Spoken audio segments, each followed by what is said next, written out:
So we're in this new series, and here's what's crazy. This series is going to lead us into Easter. Isn't that crazy? We talked about this last week, but we are already now looking at Easter. It feels like the year just started, and here we are thinking and on this now, this kind of this path, this road to get us to Easter. And so we're looking at the 7 sayings from the cross, and it's often referred to like there's 7 statements that Jesus makes from the cross. They're often called the 7 sayings or the 7 words, and each one, like each of these 7 phrases, has some deep theological significance and has a lot of weight to it. And so we're going to walk through these now as we kind of work our way up to Good Friday and then eventually Easter. And this morning's topic is the first one.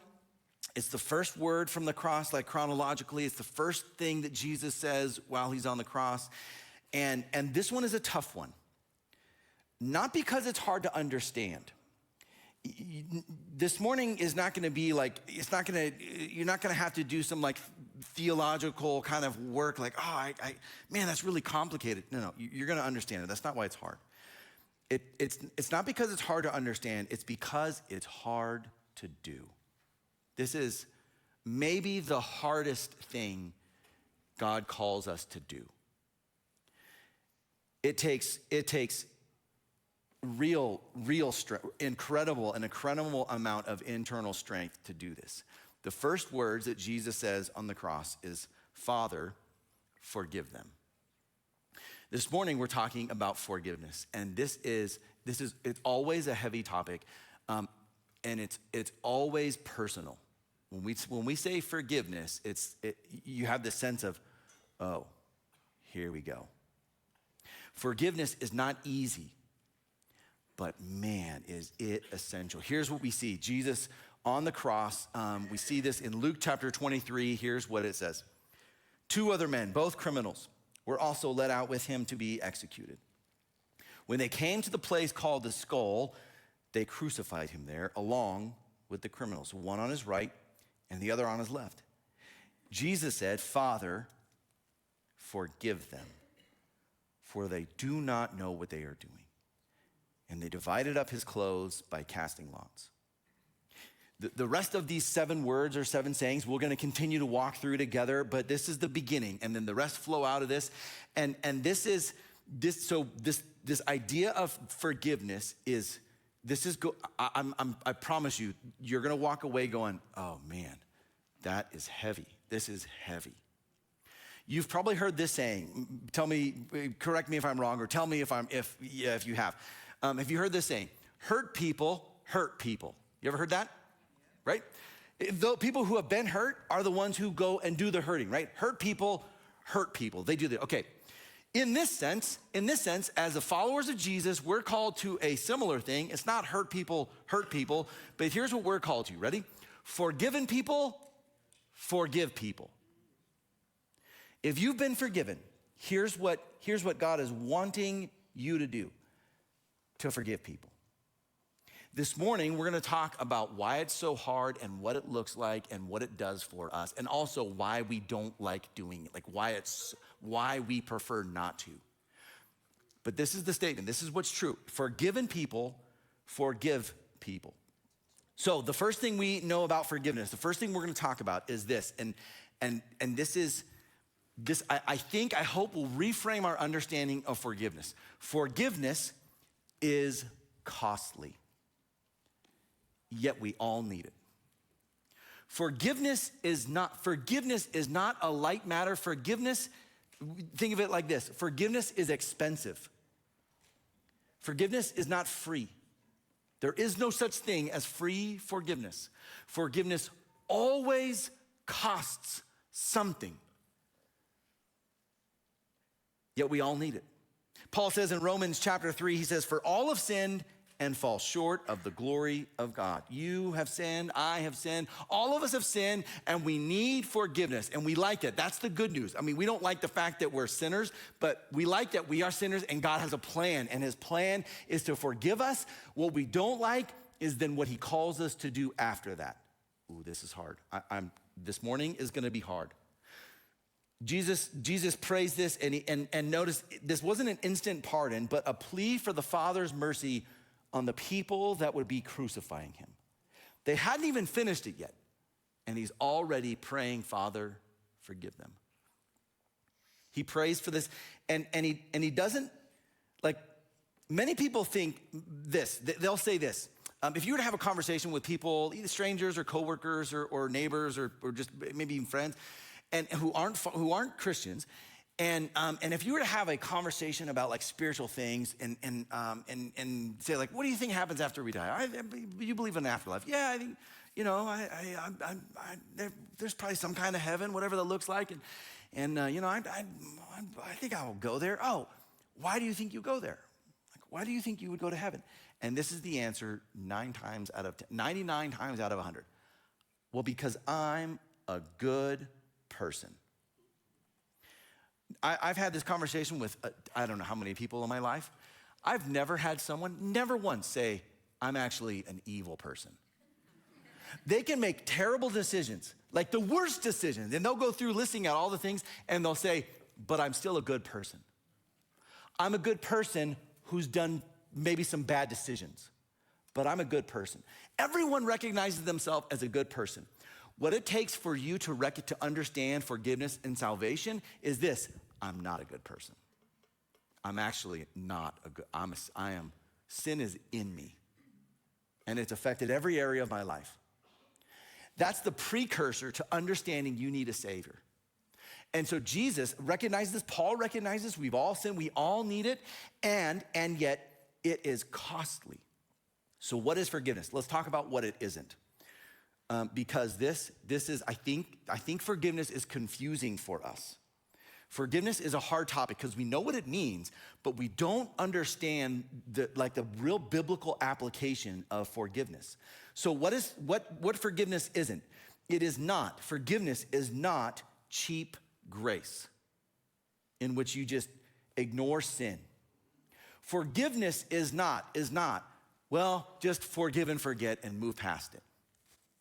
Forgiveness is, and we'll look at two things that it's not, and both of these can be weaponized. Forgiveness can and often is weaponized. And when it is, it leads to spiritual abuse. This maybe more than any other topic, maybe more than any other area, can lead to spiritual abuse. What are you talking about, Pastor? How do you weaponize forgiveness? If you cheapen it, cheap grace, in which you say it's not a big deal. And then the opposite, if the pendulum swings the other way, forgiveness is not cold justice or withholding mercy. So it's not forgive everything, don't worry about it, no big deal, and no mercy. All right, well, I'll forgive you when you deserve it. Forgiveness is not something you earn.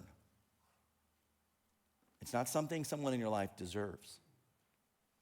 Here's how it's weaponized. Ready? Why can't you just forgive me and get over it? Oh. Listen, if you were a real Christian, you would just forgive and get past this, but you seem to be wanting to hold on to this. Oh. You just made the person who was wronged become the wrongdoer. You just blame the victim because they can't and haven't forgiven and given this cheap grace.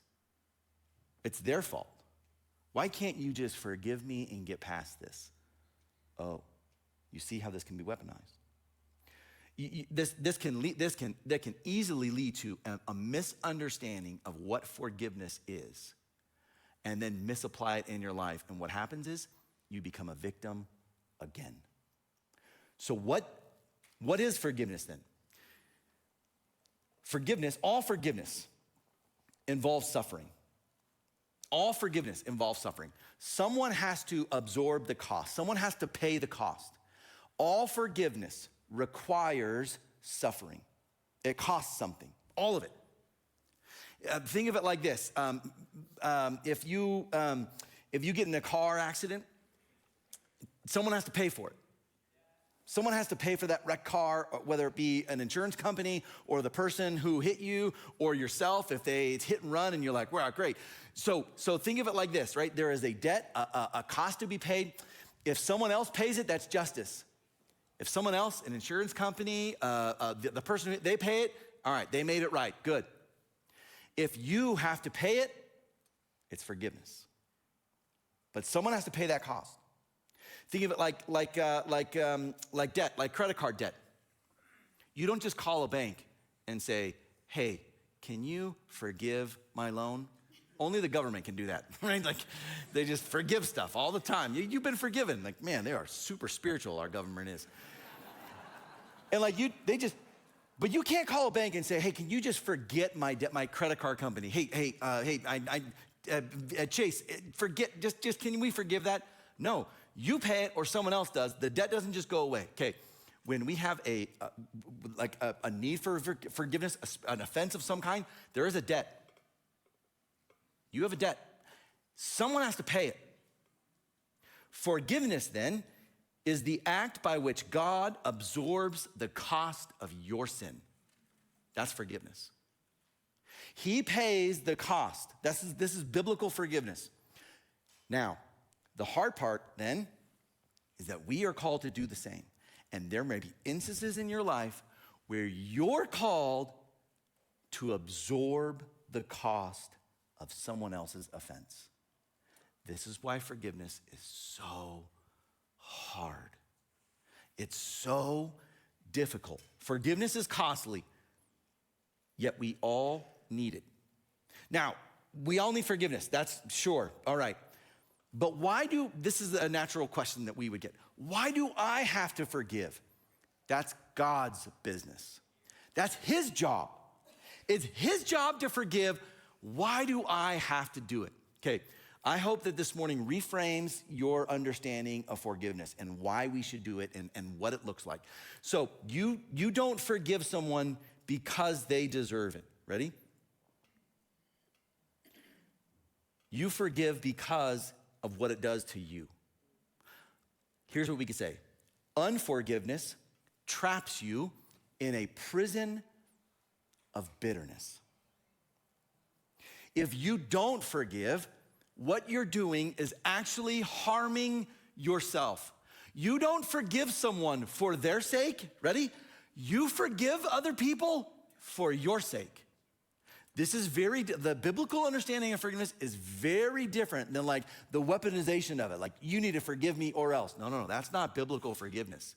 That's trying to control and manipulate through what Jesus calls us to do. That is not this. In Ephesians chapter 4, here's what Paul writes. Get rid of all bitterness. Get rid of it. All bitterness and rage and anger, brawling and slander, along with every form of malice. He's like, all the bad stuff that you're holding on to, get rid of all of that. And then he says this, be kind and compassionate to one another. And here's how you do it. Ready? Forgiving each other, just as in Christ, God forgave you. You and I, we're really good at something. You're really good at this. You are really good at holding on to grudges, aren't you? And if you don't want to admit to that, I'll just ask the person you came with. Are they good at holding on? And you're like, oh, that's the person I was thinking of when you were talking. We are really good at holding on to grudges. I'm really good at holding on to grudges. And this is why forgiveness is so hard, because we refuse, we think that holding on to grudges protects us. And we refuse to let the offender off the hook. This is gonna protect me. I'm gonna keep them at bay. I'm gonna keep this distance. I'm not allowing any amount of healing in my life, and I'm not gonna all right, I'm just gonna hold on to this, and you know what? Until they come to their senses, I'm not talking to them. Until they decide to X, Y, Z, then I'm gonna treat them, all right. And we do this to protect ourselves, which makes sense, and we don't wanna let the offender off the hook. But here's the problem. Unforgiveness doesn't imprison them. It imprisons you. Augustine says this, resentment is like drinking poison and hoping the other person dies. We do that. We hold on to this and we hope they get sick. Can I tell you something that you don't want to be true? Maybe you don't even know it's true, and then after I tell you, you're gonna it may offend you, it may upset you a little bit. Two things are true. We tend to think that people are thinking about us a lot. Other people are thinking about you a lot, right? What are they gonna think if they see this or they say that? And we just think that like as we live life, everyone is thinking and looking at us and watching us. And okay, that's truth number one. Truth number two, nobody's thinking about you. Nobody cares. We're all in our own world thinking about our life. No one's walking through their life going like, I wonder what they're doing right now. But we build this up in our mind. Okay, here's the point. Ready? We think that holding on to a grudge, that like keeping people in like at arm's length, and we think that we're gonna show them. Man, I'm gonna be so rude to them. I don't know how they're gonna be able to live with themselves. Turns out they don't even care. They don't even care that you aren't talking to them, and all of a sudden all that happens is you get bitter. Here's what Timothy Keller says. He wrote a book called "Forgive: Why Should I and How Can I?" It's a fantastic book. It's if you were to, people will set up a meeting or email or call and want to know like, hey, I need something on forgiveness. This is the book I always say, like, go get this. This is the book, the resource. And he says this: to forgive is to refuse to make the perpetrator pay the cost of the wrong. You absorb it yourself. That is terrible news. This is rough. There's been a few times in my life where I've really had to lean into forgiveness. And like I can name a few instances where, okay, this is a bigger deal than a normal offense. Like this feels like a fork in the road moment in your life where your life could go one way or the other based on how you respond to this thing. This is not like, someone cuts you off on the parkway driving here and you're like, oh, how could you? Now that's still probably a 9 out of 10 big deal. But there are times in your life where you already know these. You already know what these are. One of the times in my life this is probably the first time where I really had to walk and work through what forgiveness meant. Mainly because I didn't grow up a Christian, so it was like forgiveness was like, just like a weird word. I don't even understand that. I become a Christian, and all of a sudden this thing happened. So my parents get divorced, and my dad ends up being with a lady that he didn't have, in a relationship he shouldn't have been, and this lady was married to a pastor. It's a ex-pastor's wife, and I remember being so angry that this lady who says she shares my faith would do this to my family. And so I decided that in this instance, the righteousness of God is what was called for. So I kept her at length, and I wouldn't talk to her if she would, I happened to be in the same room, or she would come over while I'm with my dad, and she'd say anything or ask questions, and I would just turn, walk out, drive away. Felt so good. I knew it was ruining her life. I knew it. I did this for a long time. And it was, I could feel this. Like, I'm not just sharing, this prison of bitterness. Like, no, I felt this. And what happens is it starts small, and then it just gets larger and larger and larger to the point where it's hard to think of what life was like not feeling bitter. And I remember getting to a point where I had to walk and work through, what does it mean to forgive someone who hasn't asked for it and doesn't deserve it?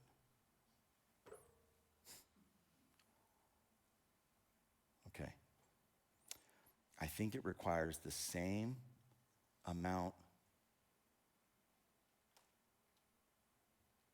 of work and the same approach and perspective that Jesus has towards me as someone who doesn't deserve it, and yet he offers it. This unforgiveness, it really is a trap and creates a prison around you.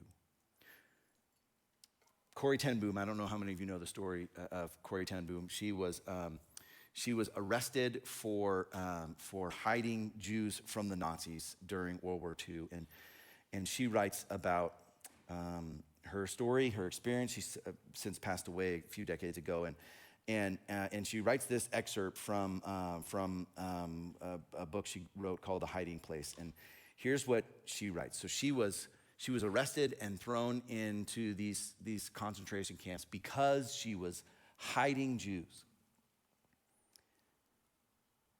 It was at a church service in Munich that I saw him, a former SS man who had stood guard at the shower door at the processing center at Ravensbrück.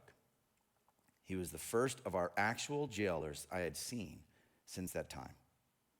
And suddenly, it was all there. The room full of mocking men, the heaps of clothing, Betsy's pain-blanched face. Betsy was her sister who was killed. He came up to me as the church was emptying, beaming and bowing, and how grateful I am for your message, Fraulein. Fraulein was her Dutch name. He said, to think that, as you say, he has washed my sins away. His hand was thrust out to shake mine, and I, who had preached so often to the people in Bloemendale, the need to forgive kept my hand at my side. Even as the angry, vengeful thoughts boiled through me, I saw the sin of them. Jesus Christ had died for this man. Was I going to ask for more? Lord Jesus, I prayed, forgive me and help me to forgive him. I tried to smile. I struggled to raise my hand. I could not. I felt nothing, not the slightest spark of warmth or charity. And so again, I breathed a silent prayer. Jesus, I prayed, I cannot forgive him. Give me your forgiveness. As I took his hand, the most incredible thing happened. From my shoulder, along my arm, and through my hand, a current seemed to pass from me to him, while into my heart sprang a love for this stranger that almost overwhelmed me. And so I discovered that it is not our forgiveness any more than our goodness that the world's healing hinges, but on his. When he tells us to love our enemies, he gives, along with the command, the love itself. There are probably few instances that we can think of a greater offense than during World War II, Nazi Germany, and the atrocities committed. And I can't imagine what it would look like or feel like to after having preached and told people about forgiveness, to have one of these soldiers come forward and say, thank you for talking about forgiveness, and then reach out their hand. When we talk about forgiveness, this is why forgiveness is not something that weak people deal with. Forgiveness comes from a position of strength, of inner moral character that is on a different level. For someone to be able to forgive someone in that setting should tell us we can forgive people in our lives. Not because they deserve it, but because of what it does for us. To not forgive creates this prison of bitterness. But to forgive does something quite different. Forgiveness can heal everyone it touches. Everyone it touches. Corrie ten Boom eventually says this: forgiveness is an act of the will, and the will can function regardless of the temperature of the heart. It is not my ability, but my response to God's ability that counts. Here's what we see, that forgiveness is something we decide to do, not something you feel like you should do. This is why it's so hard, because it's so counterintuitive to what you feel. What we feel is they need to just get justice. What we feel is they bring a knife, I bring a bigger knife. They bring an even bigger knife, I bring a gun. We have this sense of this justice and fairness, and this is not right, and it's not right. And forgiveness says, and yet, we can forgive. Forgiveness can heal everyone it touches. Colossians chapter 3 says this. Paul writes, therefore, as God's chosen people, holy and dearly loved, clothe yourself with compassion, kindness, humility, gentleness, and patience. Bear with each other and forgive one another. If any of you has a grievance against someone else, forgive as the Lord forgave you. And over all these virtues, put on love, which binds them all together in perfect unity. The human history is a cycle of you hurt me and I hurt you. You do something to me, I'll make it worse for you. Forgiveness is the only thing, it's the only way to break that cycle. And it is an incredibly powerful movement for not just personally, but social healing. These what we see is these words changed one of these criminals. I mean, it changed his heart instantly. This posture of forgiveness. Forgiveness can have a profound effect on anyone and everyone it touches.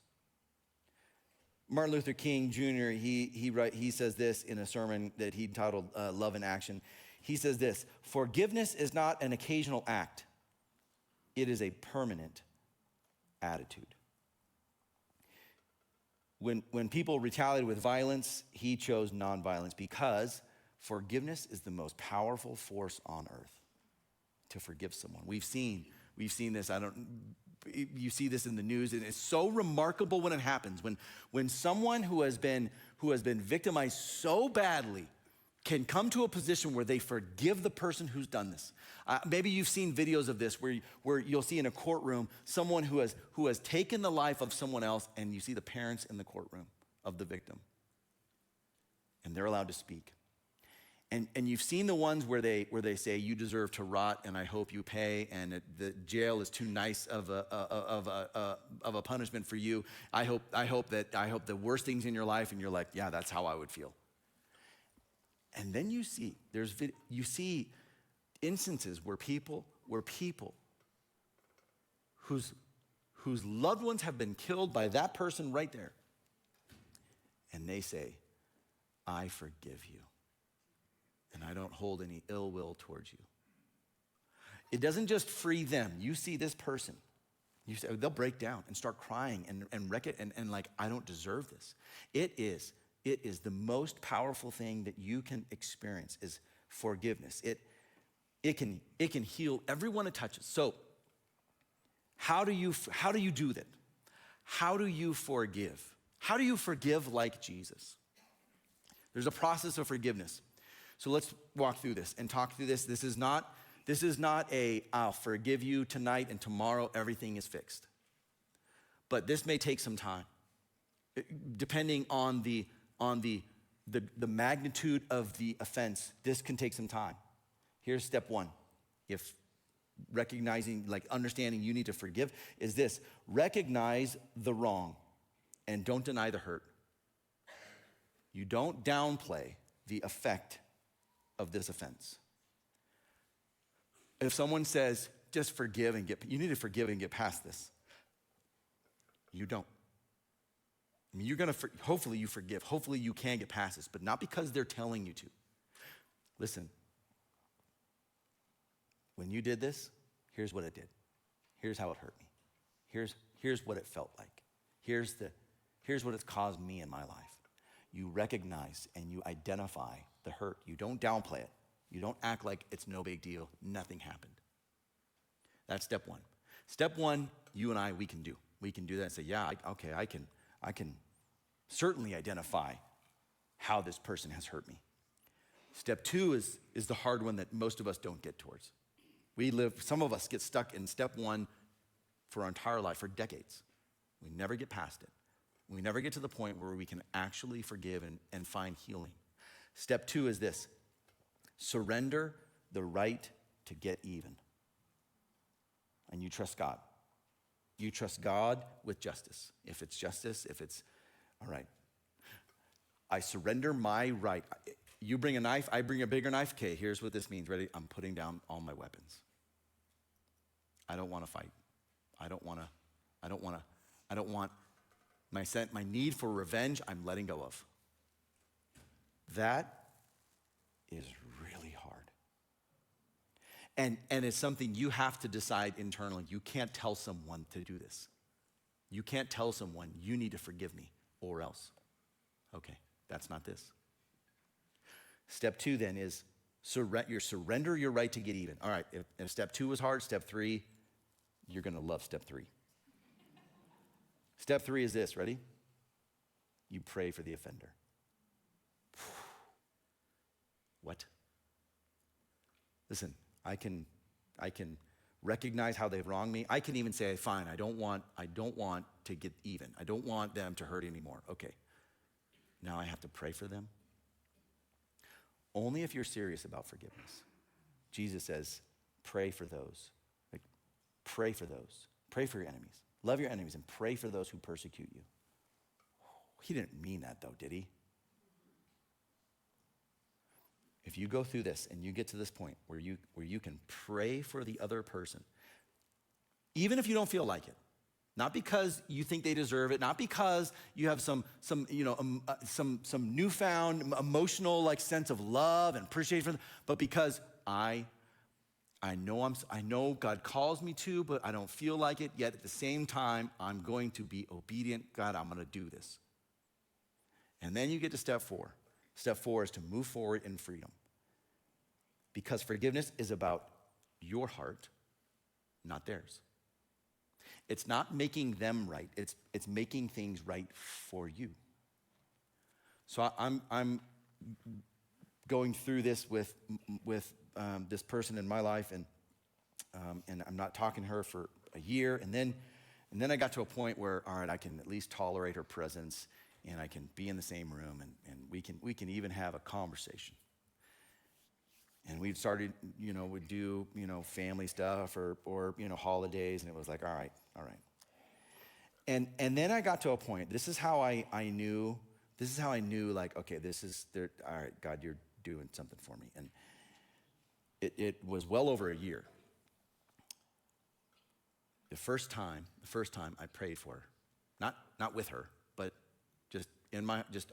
Lord, I'm praying for this person. And I remember the first time, this was my words. God, I'm trying to play God. God, I want you to bless them. And I said, God, I pray that you would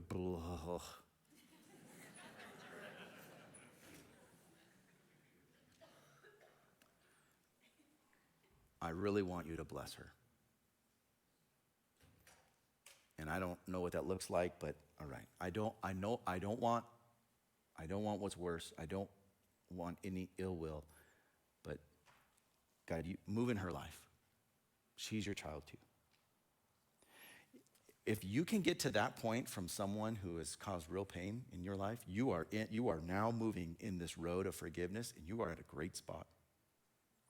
There's a few times in my life where I've had to do this, and it's like, all right, I know I've gotten to the point where I have forgiven them when I can pray, God bless them, and mean it. And God, I really want you to work in their life.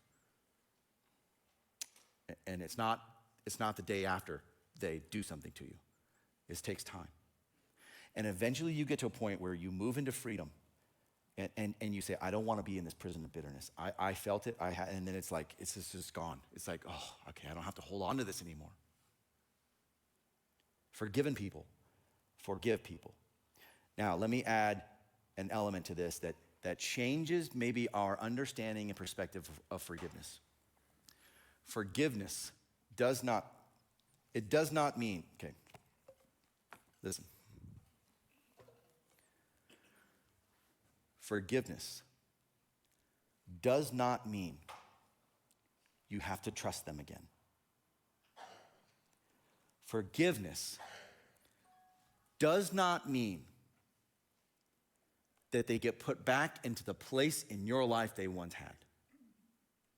It does not mean that they have to be reinstated to a position in which they can either harm or abuse or offend you again. Forgiveness, when someone says, just forgive me and get over it, forgiveness does not mean putting them back into the position they were once in. For us, if we're serious about forgiveness, it means this is about our hurt, not theirs. It's about letting go of the bitterness that we have. It does not mean you continue to allow yourself to be a victim. I've heard this so many times in churches, so let me just say this, and if there's any, if you disagree with this, so be it. You can be wrong. There are churches that will tell a wife who's being physically abused by her husband, suck it up, don't get a divorce, you just have to forgive him and deal with it. Whoa, wait a minute. There's been times where in people's lives, there's been times in my life where someone says, well, why can't you just forgive them? And I have forgiven them. Well, then why don't they get back to where they once were? Why aren't they X, Y, Z? Hold on. Forgiveness does not mean you have to then remain in a personal, part of my life. You can forgive someone and say, but I can't trust you. This is too big. This is too deep of a wound. This is too big of an offense. I've forgiven you. I don't want ill will. I pray God's blessing on you, but you can't be a part of my life. In extreme circumstances. Now you don't do this. You don't do this when they forget to do the dishes. That's not what we're talking about. And here's the thing, okay? So let's go through some instances of what does forgiveness look like? Because I already know, we don't all maybe are on the same page or have some confusion. What are you trying to say?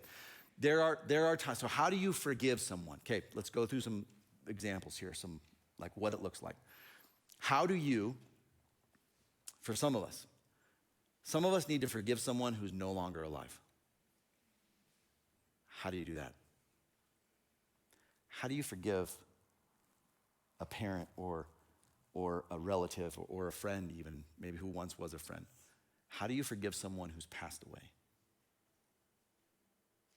Maybe it was how they treated you. Maybe it's some terrible event in your life. Maybe it was maybe it wasn't a family member, but someone, and they're no longer alive, and so you can't just call or text or write a letter. How do you forgive that person? And then others of us, you've experienced an offense from someone that you should not reach out to, that you should not contact. Maybe there's a situation of abuse or mistreatment in your past, and to try to reach out to them might be too much. That might not be the right thing. So how do you forgive someone and go, but I can't get a hold of them, or you don't know where they are or what they're doing, and I have no way to reach them even if I wanted to? How do you forgive someone? And then others of us have people that the person you need to forgive, this is probably harder, is the person you live with. And you see them every day. That level of forgiveness probably is a conversation. It probably is. It probably is an interaction of, all right, can we talk through this? Or we need to walk through this. And And it may be, all right, I want to bring healing and I don't want bitterness, okay? Wherever you are in like those things, the process is the same. You don't have to. You don't have to talk to the person to be able to forgive them. When I'm walking through this, first time in my life with this lady, it wasn't a conversation I had with her. It wasn't like a, hey, let's sit down and I'm gonna pour out my heart to you, and I'm gonna walk through these steps, and then I'm gonna have you sign a piece of paper saying that I did it. I just in my life walked through this and got to a point where it was like, I don't have to hold ill will, and I can pray, all right, and freedom. So this isn't something where it's like you're required to. Now, let me give you some advice. If it's a relationship you want to continue, you probably should talk with them. If it's a relationship, if it's someone close in your life and you're like, I want to walk through this, then this may be, you need to bring this up. Maybe a family member, maybe a friend, maybe someone close to you, maybe they are immediate family, maybe extended family, where this might need to be a conversation. And it's different for all of us. But listen, regardless of where you are with regard to forgiveness and your need for forgiveness and to offer forgiveness, some of us, what we need to do is not offer forgiveness. You need to ask for it. Some of us need to be on the receiving end. And that is a conversation. That is a text, an email, a letter, something where you need to ask for forgiveness. This is not easy. Right? This is heavier than normal because when we talk about forgiveness, this is not something you go, oh, great, I get to go love more people. I get to, be nice to my neighbor. Okay, that's all great stuff. This is hard. But listen, I've come to know this. Only strong people can forgive. This is not a position of weakness. This is not from a position of I'm under than. This is all right, I need God to move in my life, and from a position of spiritual growth and strength, I'm gonna move into forgiveness.